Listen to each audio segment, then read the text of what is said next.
वह ऋषियों से बोले आपने महात्मा का श्रवण कर लिया और बोले त्वया खलु पुराणानि ते इतिहासानि च नघा आख्याताप्यधीतानि धर्मशास्त्राणि अन्युतः।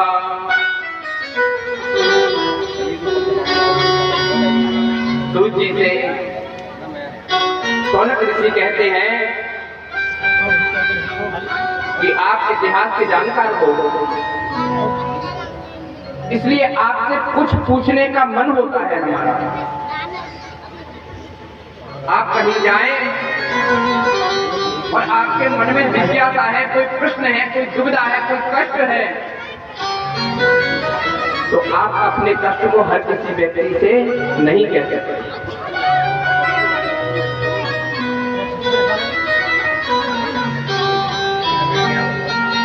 क्योंकि जो मन का कष्ट होता है वो व्यक्ति को धीरे धीरे धीरे धीरे खत्म करता रहता है। बोले महाराज, आपसे कुछ जानने की हमारी बहुत इच्छा हो रही है। सूर्य ने कहा पूछिए ना। सौनक जी बोले आज हम आपसे 1 नहीं, 2 नहीं, 4 नहीं, 6 प्रश्न करने हैं। बहुत सुंदर बात कही है। कितने प्रश्न करने हैं? 6 प्रश्न। पहला प्रश्न क्या है? सौनक ऋषि कहने लगे मानव के लिए परम धर्म क्या है? मानव के लिए परम धर्म क्या है? परिक्रमा लगाना धर्म है क्या? या प्रातः 4 बजे स्नान करके उठ करके स्नान करना परम धर्म है? संपत्ति का दान करना धर्म है क्या? आप ये बताइए हमें कि परम धर्म क्या है? और महाराज हमारा दूसरा प्रश्न ये है, जब हम मंदिर पूजा करने जाते हैं तो विचित्र सी बात लगती है। कोई कहता है शंकर जी श्रेष्ठ हैं, कोई कहता है हनुमान जी श्रेष्ठ हैं, कोई कहता है माँ दुर्गा श्रेष्ठ है, तो कोई कहता है भैरव बाबा जो है वो सबसे ऊंचे हैं। हमारी समझ में नहीं आता कि हम किसको छोड़ें और किसकी पूजा करें।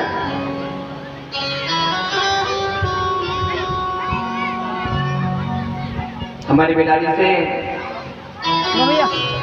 पंकज भाई साहब घोड़ाखेड़ी मंदिर के ट्रस्ट के अध्यक्ष और उनके भाई और भी सभी भक्तजन कथा के बीच में आए हैं। बहुत बहुत स्वागत है।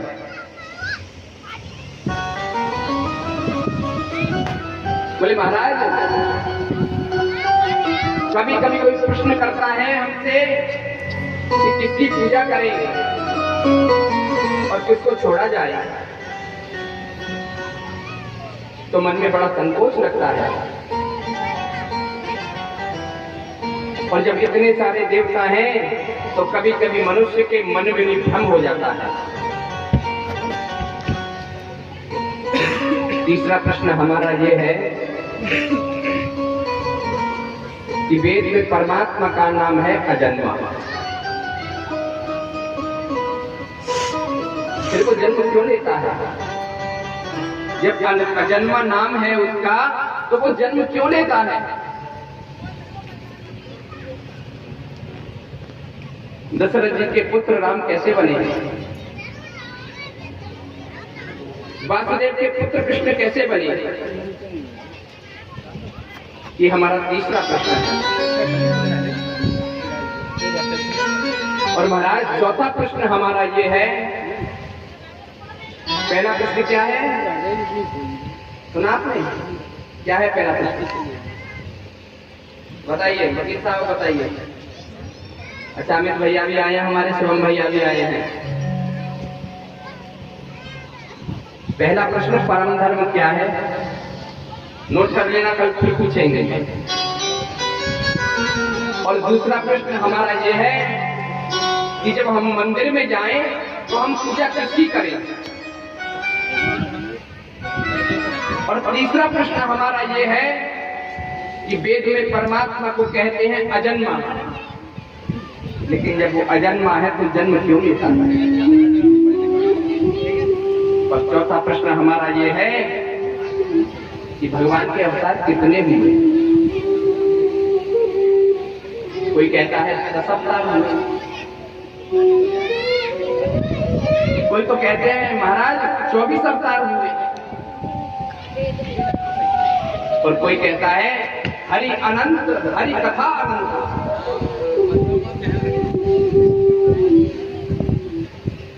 प्रामाणिक रूप से इनके कितने अवतार हैं? चौथा प्रश्न क्या है? भगवान के अवतार कितने हैं? और पांचवा प्रश्न महाराज हमारा ये है कि वक्ता वो श्रेष्ठ नहीं जो छोटी बात को बड़ा बनाकर बोले, वक्ता वो उत्तम है जो सूक्ष्म बात को भी बड़ी करके बोले।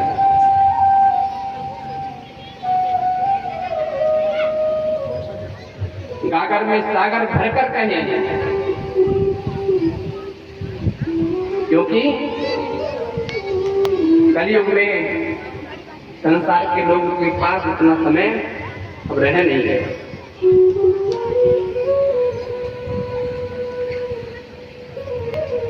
यदि प्रसंग आता है और श्रोता उसमें सोने लग जाए तो उस कथा का कोई औचित्य रह नहीं जाता। और महाराज छठा प्रश्न हमारा ये है कि जब भगवान यहाँ से अपनी लीला संपन्न करके गए तो वो कहाँ गए? और भगवान तो गीता में स्वयं कहते हैं धर्म संसार पुनः छाया संभवानी युगे युगे। आखिर भगवान कहाँ गए? संभवानी युगे युगे, कि मैं धर्म की स्थापना करने के लिए प्रत्येक युग में आऊंगा।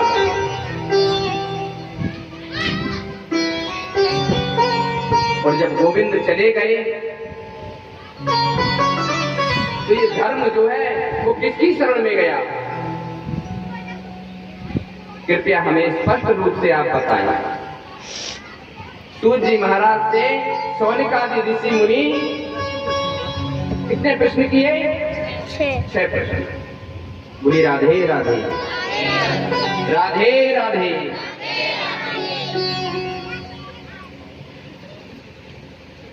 और 6 प्रश्न पूछ करके सभी शौनकादि ऋषि गदगद हो गए। बोलिए भक्तवत्सल भगवान की जय।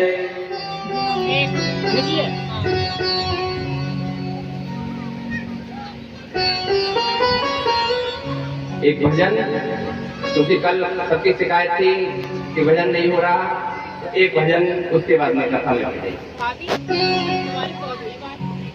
मैंने बांध लिया, मैंने बांध लिया प्रेम वाला खजना, ओ मैंने बांध लिया, ओ मैंने बांध लिया, मैंने बांध लिया प्रेम वाला खजना। आओ आओ हरि आओ आओ आओ हरि बोले अंजना। मैंने बांध लिया, ओ मैंने बांध लिया, मैंने बांध लिया प्रेम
बूंदे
तेरा ही गुण गाऊं शिवा प्रभु तेरे शिवा प्रभु शिवा प्रभु मेरे शिवा प्रभु शिवा प्रभु तेरे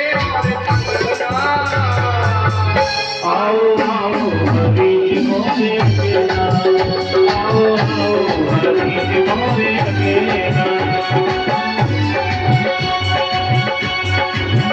मैंने बांध लिया प्रेम वाला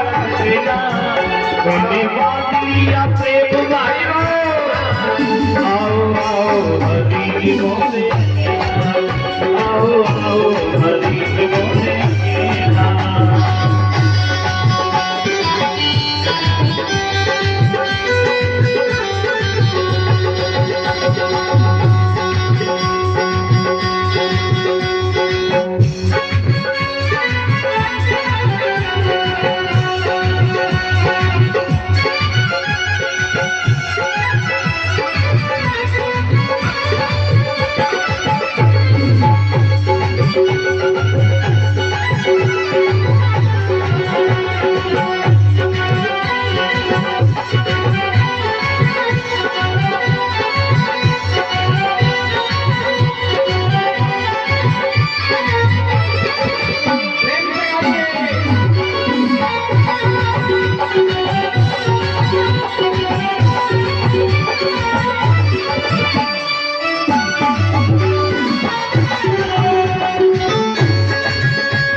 रास हरि भगवान की जय बोलिए भक्त वत्सल भगवान की जय। 6 प्रश्न सौनक जी महाराज ने सूत जी से किए और उसके बाद में सुखदेव भगवान का जो जीवन है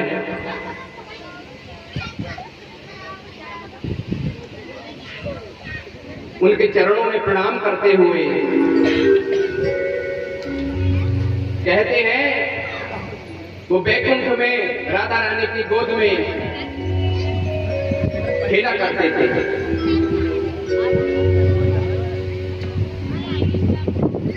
उन्होंने कहा, बेटा आप जा करके भागवत जी का प्रचार कीजिए। तो सुखदेव मुनि बोले माता, मैं यदि जाऊंगा वहां पर तो मुझे विष्णु की माया पकड़ लेगी, मोह पकड़ लेगा। मैं आपके यहां से नहीं जाना चाहता। तो राधा रानी बोली, पुत्र मैं आपको वचन देती हूं कि आपको वहां पर कोई माया नहीं पकड़ेगी।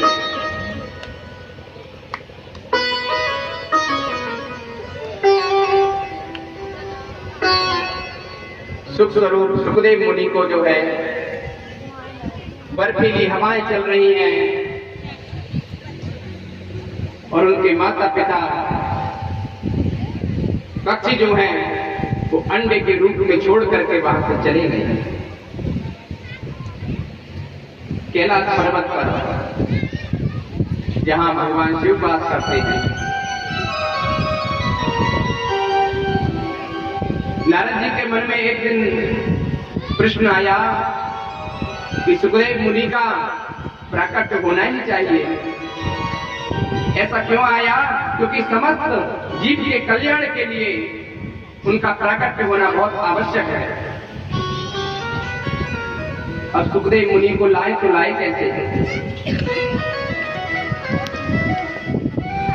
और नारद जी जो हैं वो बड़े विचित्र संत हैं।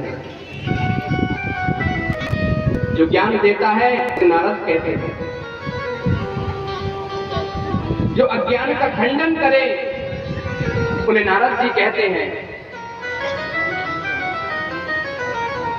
और ब्रज में तो ये कहते हैं कि जिनकी बात कहीं रद्द ही नहीं हो वो नारद। और नारद जी ने जिसके गले में कंठी बांधी और जिनके कानों में मंत्र दिए उनको साक्षात नारायण के दर्शन अवश्य हुए। और भागवत जी में तो यहां तक लिखा है कि नारद जी का यदि किसी को दर्शन हो जाए तो गोविंद की प्राप्ति न हो ऐसा संभव ही नहीं है।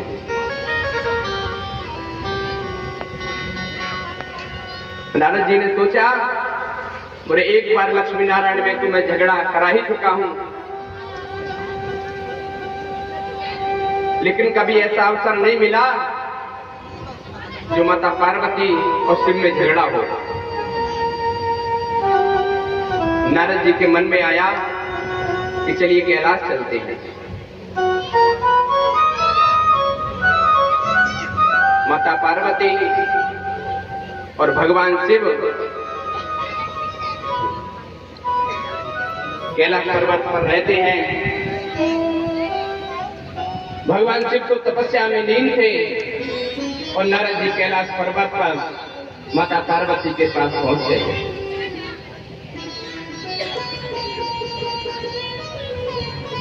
माता पार्वती ने बहुत सुंदर स्वागत किया, बोली महाराज पधारिए, बहुत दिन में आपका आगमन हुआ, हमारा कैलाश धन्य हुआ। आजकल आप दिखाई नहीं देते, कहाँ रहते हैं आप? नारद जी बोले, माता संसार में मैं किसी के घर जाता नहीं, क्या बताऊं, लोगों का जो प्रेम है वो बनावटी हो गया। इतना बनावट है प्रेम में, यदि कोई काम निकालना हो तभी मीठी बात करते हैं। मतलब जो दुनिया के संसार के लोग हैं वो बनावटी बात करते हैं और कहने लगे, सुन नर मुनि सबकी हरी, सुन नर मुनि सबकी हरी,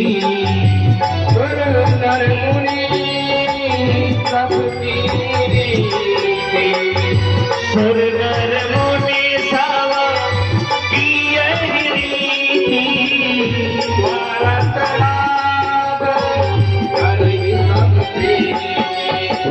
सारथ लाग करे सब कीर्ति सारथ लाग करे सब कीर्ति। बिना स्वार्थ के कोई कभी किसी से प्रीति नहीं करता। नारद जी ऐसा कह रहे हैं तो पार्वती जी बोली महाराज आप बुरा न माने तो एक बात कहो। बोले हमारे पति तो हमसे इतना प्रेम करते हैं कि हमसे कोई बात छुपाते ही नहीं। यहां तक कि उनके गुरुजी ने जो मंत्र दिया वो भी हमको उन्होंने आके बता दिया। जबकि शास्त्र इस बात को कहते हैं यदि किसी के गुरु कोई मंत्र दे तो वो मंत्र अपनी पत्नी को भी नहीं बताना चाहिए। गोपनीयम गोपनीयम गोपनीयम प्रयत्नतः, अपनी पत्नी से भी गुप्त रखना चाहिए। इस शास्त्र की मर्यादा है।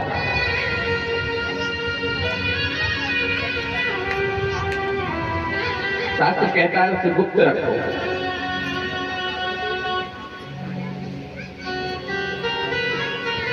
नारद जी बोले देवी जब भगवान शिव आपसे इतना प्रेम करते हैं तो आपको ये तो बताइए होगा कि उनके गलों में जो मुंडों की माला है उसके सिर किसके हैं? पार्वती बोली नहीं नारद जी ये बात उन्होंने मुझको कभी नहीं बताया। बोले देवी फिर काय का प्रेम है? आप कह रहे थी कि मेरे पति तो मुझसे कोई भी बात नहीं छुपाते, यहां तक कि गुरु मंत्र भी नहीं छुपाया। लेकिन उनके गलों में जो मुंडों की माला है उसमें सिर किसके हैं?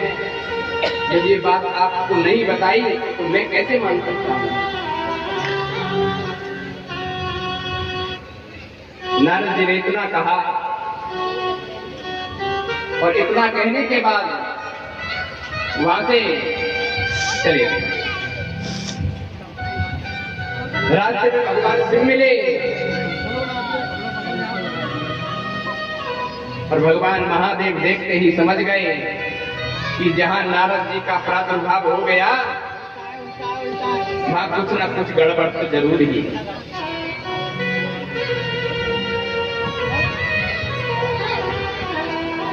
और कहने लगे बोले महाराज शीघ्र ही पधारो आप। और नारद जी वहां से गए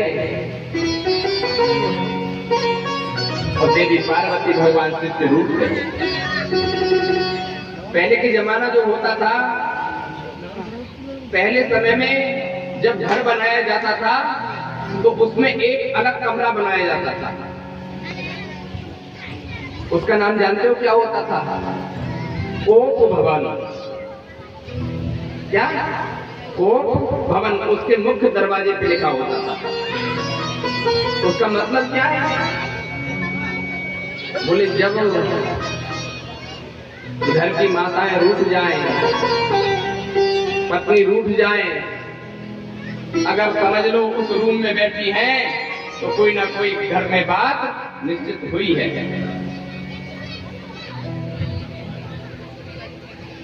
लेकिन अब तो ऐसा नहीं है। हम तो बरामदे में ही बैठेंगे और पतिदेव जैसे ही घर में आए, अरे आज ऐसा हो गया, आपने ऐसा काम ढंग से नहीं किया, उसकी पत्नी मुझे ताने देने आई, आज उससे बड़ा झगड़ा हो गया। पत्नी का शुद्ध अर्थ क्या होता है पता है? कोई बता सकता है यहाँ पर पत्नी का अर्थ क्या होता है? जितनी भी माताएं बैठी हैं कोई माता बता सकती हैं कि पत्नी का अर्थ क्या होता है? आपने प्रत्येक ने सत्यनारायण भगवान की कथा तो सुनी ही होगी।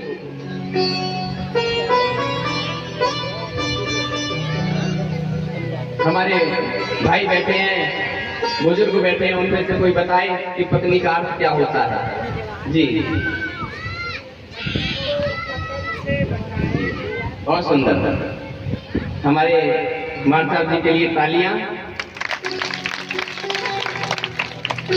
अपने पति को जो पतन से बचाए, अपने पति को जो बुरे कार्यों से बचाए, वो पत्नी।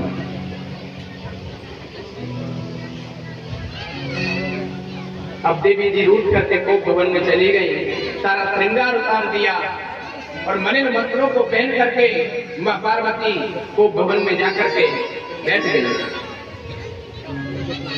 भगवान शिव आए, उन्होंने देखा, बोले देवी क्या हुआ, क्या बात है? बोले कुछ बात नहीं है, आप हमसे झूठ बोलते हैं। बोले महादेवी क्या बात है, आप मुझे बताइए ना। बोले बताइए, आप तो कहते थे कि हमने आज तक आपसे कुछ छुपाया नहीं। बोले देवी मैं सत्य कहता हूँ, आज तक मैंने आपसे कुछ छुपाया ही नहीं। बोले जब आपने कुछ छुपाया ही नहीं तो ये आपकी माला में जो मुंड है ये किसके हैं, आपने क्या मुझे कभी बताया?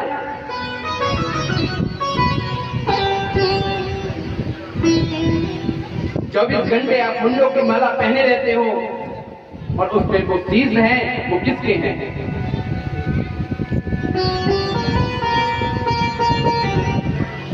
माता पार्वती के नेत्रों से आंसू झर रहे हैं।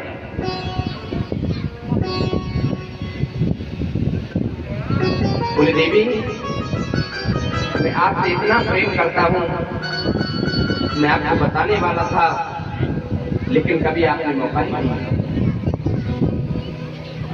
वैसे तो आप पराम्बा हैं, जगदम्बा हैं, लेकिन जब जब आपका अवतार होता है और उस अवतार को पूर्ण करके जब जाती हो तो जो आपके मुंड है, सिर, वो मैं अपनी माला में परोस लेता हूं। मैं इतना प्रेम करता हूं आपसे, मैं उनको छोड़ नहीं सकता। मैं सत्य कहता हूं देवी, आज तक मैंने आपसे कभी कुछ छुपाया नहीं। बोली इसलिए माला में पिरो लेता हूं कि जब भी मुझे तुम्हारी याद आए तो मैं उन मुंडों के आपके सिर को देख सकता। माता पार्वती के नेत्रों से आंसू आ गए और भगवान शिव के चरणों में गिर गई। बोले प्रभु मुझे क्षमा करना।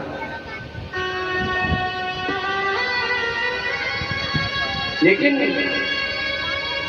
अब ये बताइए, आपका तो कभी अवतार होता ही नहीं है। मुझे ही बार बार ऐसी आपने कौन सी बूटी पी रखी है जो आपको कभी जो शरीर को त्यागते नहीं और मैं बार बार अपने शरीर को त्यागना पड़ता है। तो भगवान शिव ने बहुत सुंदर बात कही, देवी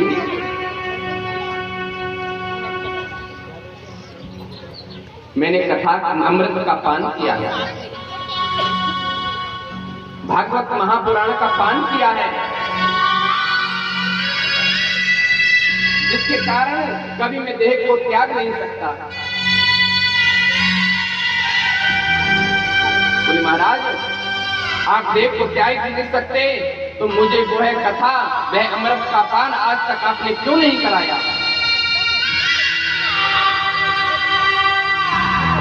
मुझे भी वो कथा का पान कराओ ना।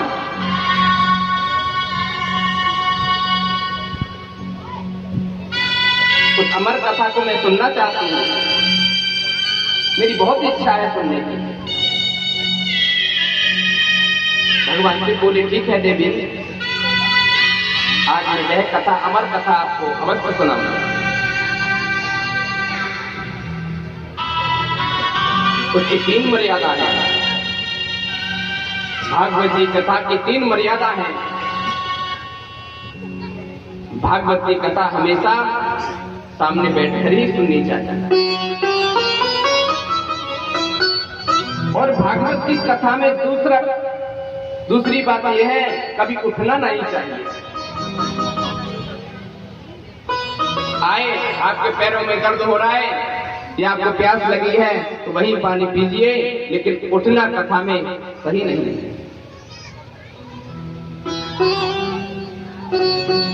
और तीसरा यह है कि भागवत की कथा एकाग्र चित्त होकर सुननी चाहिए,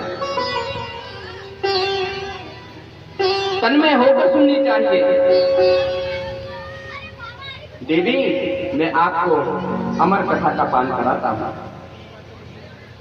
अब भगवान शिव व्यास बनकर बैठ गए। वक्ता है भगवान शिव और श्रोता कौन है? माता पार्वती। बहुत सुंदर वातावरण है, ध्यान कीजिए आपको सुंदर दृश्य का।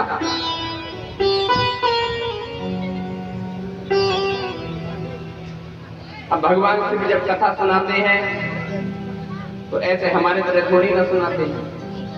वो तो समाधि मन हो करके, नेत्र बंद करके कथा का पान कराते हैं। बोले देवी, मुझे पता कैसे लगेगा कि आप कथा सुन रही हो? तो कथा में कहते हैं ना, कोई कथा होती है। बोले हाँ जी, हाँ जी, हिंदी में अर्थ है और ओम संस्कृत और हिंदी का अनुवाद। बोले देवी, जब मैं कथा सुनाऊं तो मैं देखूंगा तो है ही नहीं, लेकिन आप ओम ओम का उच्चारण करते रहना, जिससे मुझे पता चल सके कि आप कथा सुन रही हैं। भगवान शिव समाधि लगाकर बैठ गए और माता पार्वती वक्ता के रूप में कथा सुननी प्रारंभ हो गई। अब जब कथा आरंभ की तो ऐसे ही थोड़ी 3 बजे कथा प्रारंभ हुई और 6 बजे संपन्न हो गई। अपने अपने घर जाए, रोटी खा रहे हैं।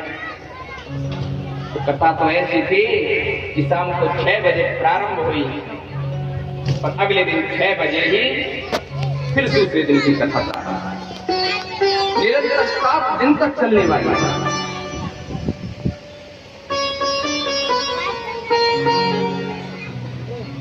अब भगवान शिव ने माता पार्वती को कथा सुनाना प्रारंभ किया तो वहीं कैलाश पर्वत है, उस पर जो वो अंडा माता पिता छोड़ गए थे पीछे की तरफ पड़ा।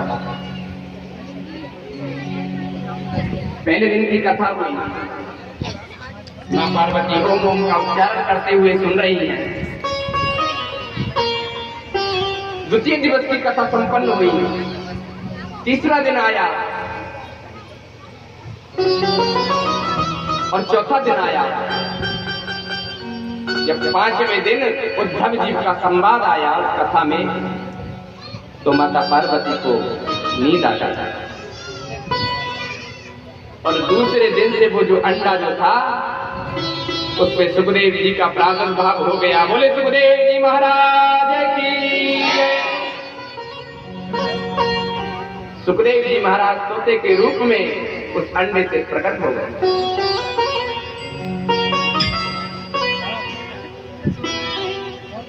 भगवान शिव जब कथा सुनाई, उद्धव की कथा 5वें दिन की, तो माता पार्वती की आंख लग गई, नींद आ गई। लेकिन जो अंडा से सुखदेव मुनि का प्रादुर्भाव हुआ था तोते के रूप में, उन्होंने सोचा कि माता तो सो गई नहीं, और यदि माता सो गई है तो इस कथा को सुनेगा कौन? तो वह सुख रूप में सुखदेव जी महाराज ओम ओम का उच्चारण करने लगे। 7वें दिवस की कथा जब संपन्न हुई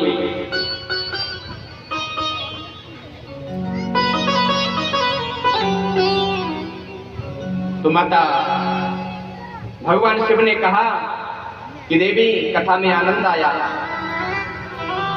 तो जैसे ही उनकी आंख खुली तो कहने लगी, फिर स्वामी क्या हुआ, उद्धव जी ने क्या कहा कृष्ण से?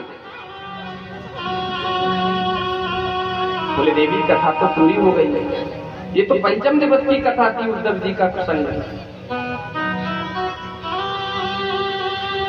भगवान शिव सोचने लगे, जब आप सो गई तो इस कथा में ओम ओम का उच्चारण कौन कर रहा था?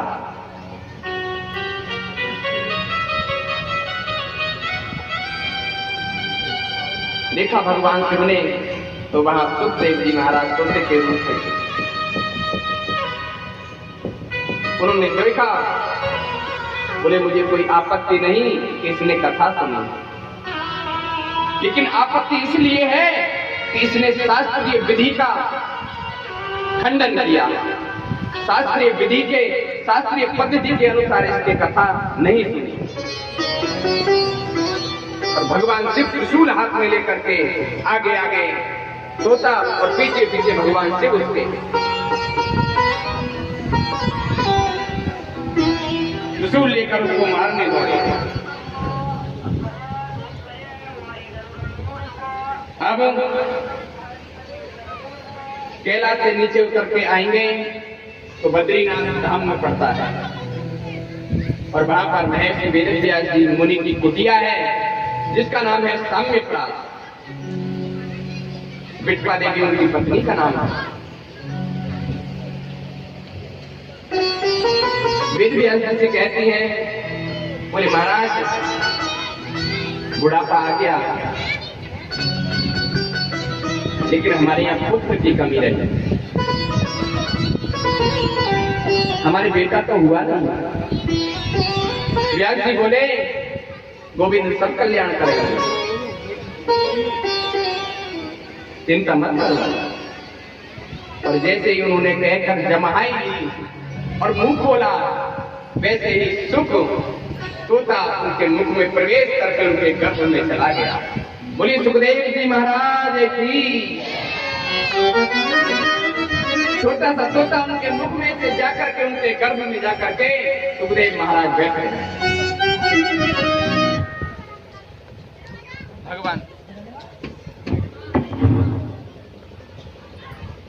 भगवान शंकर ने देखा कहीं नहीं पक्षी दिखाई दिया, तो वहां से वो चले गए।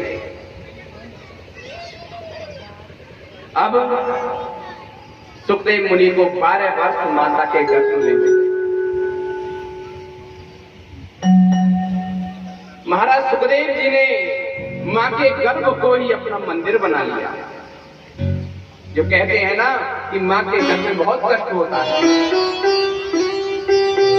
लेकिन सुखदेव जी महाराज ने उस गर्भ को ही अपना मंदिर बना दिया। और कब तक उसमें रहे? 12 वर्ष तक।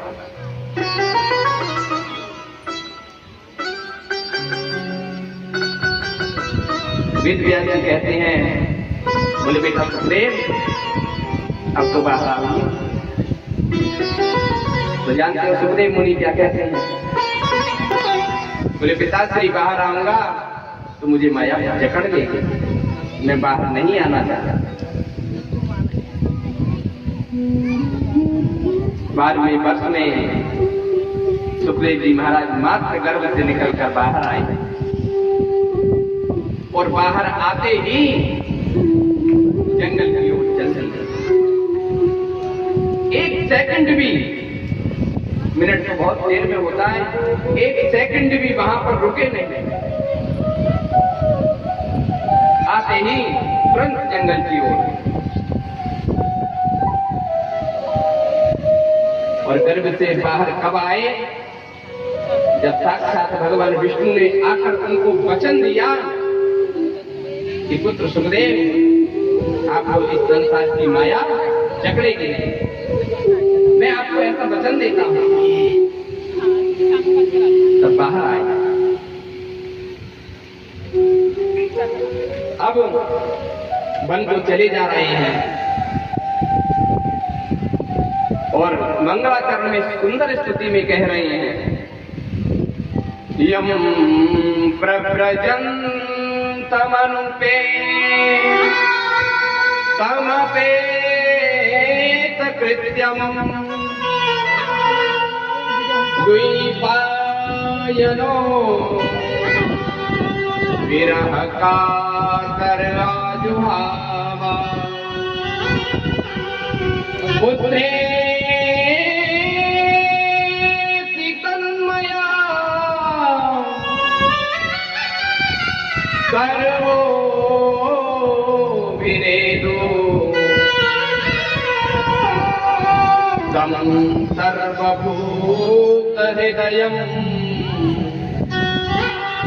मुनिमानतोऽस्मि।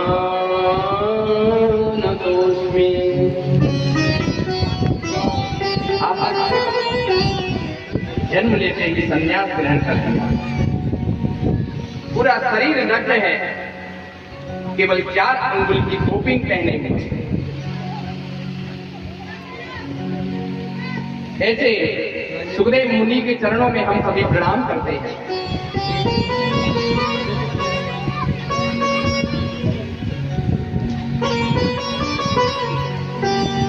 व्यास जी ने प्रयास किया कि पुत्र सुखदेव को वापस लाया जाए, लेकिन विफल रहा। संतों की संगति जीवन को संवार देती है। संतों के संग से हमारे जीवन का चरित्र बदलता है, चरित्र सुंदर होता है।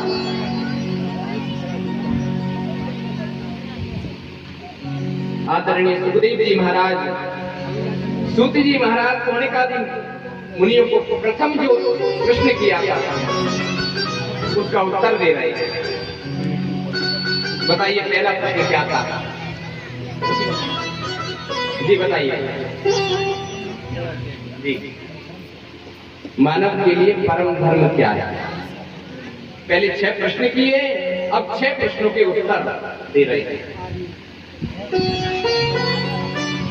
कि मनुष्य के लिए सर्वोत्तम धर्म है तो है क्या? गोविंद के चरणों में प्रीति होना, कन्हैया के चरणों में प्रीति होना, और जो निष्काम भाव से गोविंद का भजन करता है, यही मानव का परम धर्म। पहले प्रश्न का उत्तर दिया, आप बहुत ध्यान से सुनिए। वास्तव में निष्काम भक्ति से ऊंचा कोई धर्म नहीं, हो ही नहीं सकता। सज्जनों, हम मंदिर जाएं इसलिए नहीं कि भगवान की गोविंद की कृपा हो जाए, बदले में हमें कुछ प्राप्त हो, इसलिए मंदिर कभी न जाए।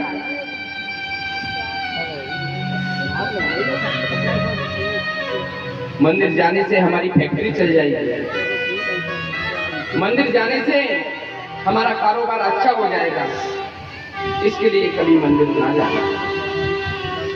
मंदिर इसलिए जाएं क्योंकि ये हमारा धर्म है, इसलिए हमें मंदिर जाना ही चाहिए। और दूसरा प्रश्न क्या था कि मंदिर में जाएं तो देवता कौन श्रेष्ठ है?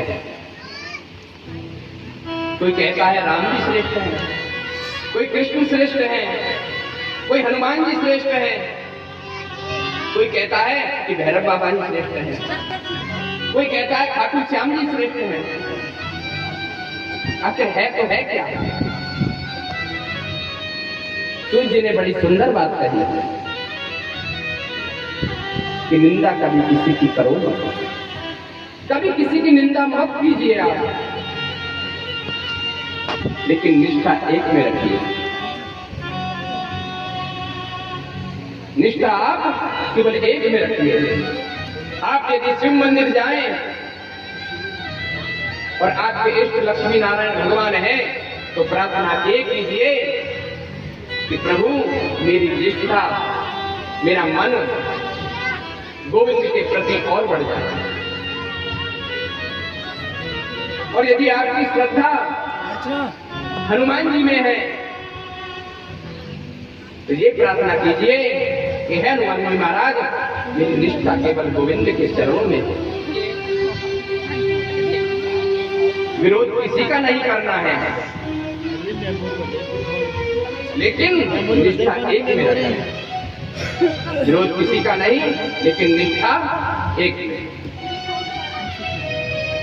यथा तरो मूलम निषेचनेन द्रक्ष्यन्ति तस्मा भुजपोषकासा। जैसे वृक्ष की जड़ में हम जल डालते हैं, उसके पत्ते भी हरे आते हैं, फूल भी सुंदर आते हैं, और हम देखें वृक्षों में सैकड़ों डालियां भी होती हैं, और वो पत्ते होते हैं, करोड़ों फूल आते हैं उन पर। सब किससे है? जड़ से। जड़ एक ही है, लेकिन उसकी शाखाएं फूल पत्ती अनेक हैं। इसलिए विरोध किसी का नहीं, लेकिन निष्ठा एक है। क्योंकि जितने देवी देवता हैं, उनका आधार तो केवल गोविंद ही है ना। गोविंद के चरणों में मन को लगाइए।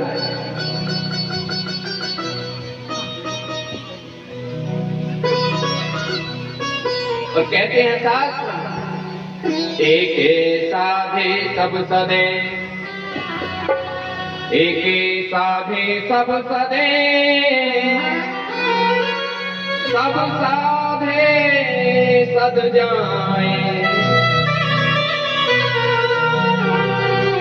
अनन्याश्चिन्तयन्तो मां